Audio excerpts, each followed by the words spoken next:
Both the protection of innocents and elimination of miscreants are equally warranted. Honorable Chairman, esteemed jury, and my dear learned co-participants, this is Devesh Tripathi, Assistant Commandant CISF, speaking for the motion, and I vehemently claim that human rights cannot be nurtured, preserved, or even survive without the Fort Knox of national security.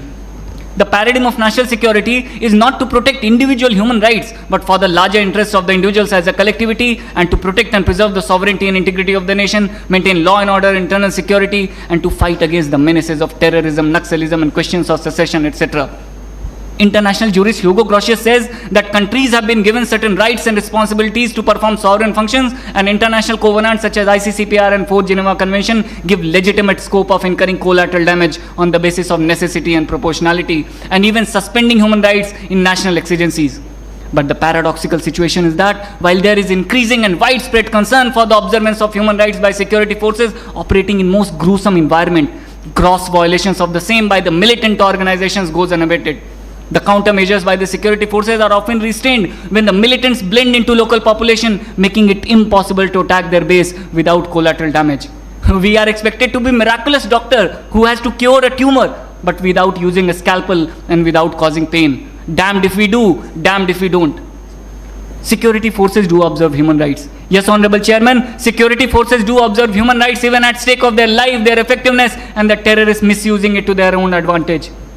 Remember those Jawans in election duties who had AK-47 to secure ballot boxes but didn't raise even their eyebrows when they were punched, humiliated, and even spit upon in the streets of Kashmir. We also forget that security forces were the first to constitute Human Rights Cell under Human Rights Act of 1993, even before NHRC itself was established. But the grey area of debate are those extraordinary exigencies when certain rights of individuals become subservient to national interest and stern actions are warranted.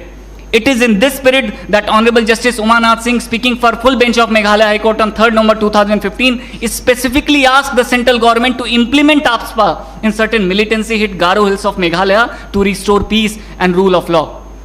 Statistically, in 2018, World Economic Forum quantified the effects of terrorism over the economic growth of the countries and reported that India suffered a setback of 0.91% in 2003, further escalating to more than 2% in 2016. As per NCRB, civilian casualties suffered due to terrorist and Naxal-related attacks rose from 2,597 in 2003 to a staggering 5,512 in 2016. Isn't it a matter of national security to ensure a halt to this mass massacre of innocent civilians? Or should we still be talking about utopian idealism of human rights when Constable Sikandar of Sashastra Seema Bal is dragged out of his 5-year-old daughter's birthday party in Jamui last year and is shot and mutilated by 25 Maoists in front of that poor kid? Honorable Chairman, the irony is that nobody points a finger when every rule of flight safety and standard operating procedure are broken by we security forces in suicidal weather conditions to save people from Kerala floods and Jammu Kashmir floods almost annually. But isolated act of tying Farooqi Ahmad at the front of Jeep as a preemptive measure to secure several others from an imminent threat of death by ruthless stone pelters became such a heinous issue of human rights.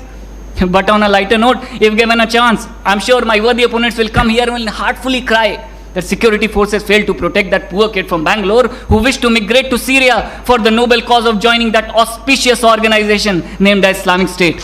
Or those noble missionaries such as Burhan Wani or Dujana who were killed, depriving us of their immense talent and potential of becoming Hafiz Saeed and who knows, Masood Azhar of the future. Honorable Chairman, Sun Tzu says in his Art of War that there cannot be a good war or a bad peace. Honorable Justice Madan Lokar of Supreme Court in famous Encounter Association case of 2016 categorically stated that national security is paramount importance in terrorist activities and proportionate retaliation in security force operation is legally justified with impunity, and here I stand. And here I stand to answer my worthy opponents who cry for Afzal Guru because national security provides them that luxury under the blanket of freedom that we provide, and they don't even light a candle when Maoists killed 10 CRPF Jawan in an ambush and brutally cut open the stomach of one of them to stuff a bomb inside his bleeding intestine. At the end, I'll exclaim with pride and honor that my wife, my family, and of all those in uniform know it very well that our death in preserving human rights and national security is a necessary concomitant of our duties so that the nation sleeps peacefully and debates conveniently. Thank you so much.